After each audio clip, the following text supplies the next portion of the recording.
అనగనగా ఒక చిన్న పల్లెటూరు. అక్కడ ఒక చెట్టు మీద ఒక కాకి నివసించేది. అది ఎప్పుడూ నల్లగా ఉంటానని, తన స్వరం కూడా బాగోదని బాధపడుతూ ఉండేది. అది ఒకరోజు ఆకాశంలో ఎగురుతుండగా ఒక సరస్సు దగ్గర ఒక హంస కనబడింది. దాన్ని చూసి ఎంత అందంగా, తెల్లగా ఉందో అనుకుని దాని దగ్గరకు వెళ్ళి, హంసా, నువ్వు తెల్లగా ఎంత బాగున్నావో! నువ్వు నీ రంగుని బట్టి చాలా సంతోషంగా ఉండి ఉంటావు కదా అని అడిగింది. అప్పుడు హంస, నేను కూడా అలాగే అనుకునేదాన్ని.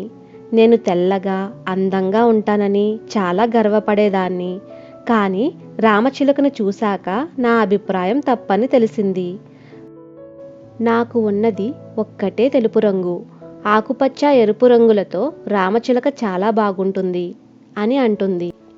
హంస కూడా సంతోషంగా లేదని కాకి అనుకుంటుంది.